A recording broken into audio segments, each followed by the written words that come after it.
the saying, don't you, chums? You know, that phrase, we all know it, don't we? And we all use it from time to time. Every picture tells a story. Look at this picture. Yes, that's right, of a recent visit over here to the United Kingdom of the Vice President of the United States of America. There's more to this picture than meets the eye. As ever, let me explain. Morning, good to see you. Thank you so much for joining me today as ever, and welcome one and all brand new subscribers on a nice sort of like spring-like day almost, dare I say, here in the very heart of London. As you can imagine, it's been a very busy few hours in the world of politics. This is all down to the fact that we now have some kind of new cabinet, a new government, and apparently this is phase 2. Others might call it a disaster. That's not what Keir Starmer's decided to call it, but you know, that's his prerogative as the current British Prime Minister. And while Angela Rayner simmers and seethes over in the other corner, it's a difficult time now because the people that we have in positions of power are virtually the same people as before, but they've just sort of moved around, and that's a problem, you know, because it's not exactly inspiring, as many people are pointing out. We have a new Home Secretary, a new, of course, Foreign Secretary, and this man, that's right, the former Foreign Secretary, that is, of course, David Lammy. But behind the scenes, things aren't exactly what they seem. As ever, let me explain. As I say, you know, the picture tells a story, doesn't it? This picture was taken when the Vice President of the United States came over for a recent visit, and apparently this was a holiday out in the Cotswolds. And I told you, chums, at the time that this was a little bit sort of a strange thing in many respects. This is because, as you know, we're currently ready to host a return visit of the President of the United States, Donald Trump, back here at the request of His Majesty the King. And here's where this is interesting, you see, because, you know, whether you like Donald Trump, his politics or whatever or not, it's happening. But now it's out in Windsor because apparently the refurbishment of Buckingham Palace.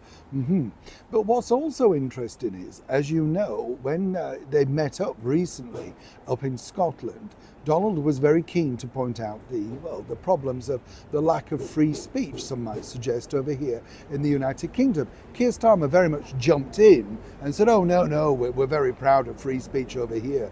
Meanwhile, people might suggest, of course, he's locking people up, or his government or his people are locking people up simply because of hurty tweets and messages online.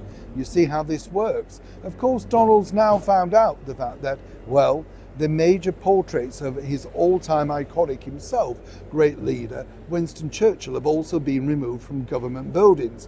This hasn't gone down well. So where does this picture fit in? Well, David Lammy, as you now know, is the current Deputy British Prime Minister. Many suspect this is something of a demotion. This is simply because things weren't particularly, again, I have to say allegedly, working out on the foreign policy front. Others also suggest that there was a bit of friction between Peter Mandelson, yes, who is the current ambassador from the United Kingdom back to the United States of America. Again, speculative, but it's out there in the public domain.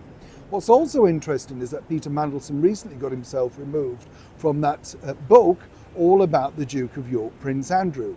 Remember I told you that. Now this picture just looks like two chums enjoying a day fishing, right? Yes, apparently they did get on a superficial level.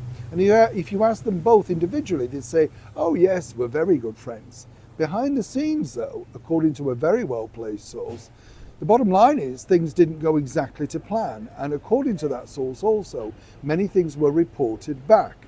Hence the reason we need now more than ever the support of the United States, and in particular, President Trump.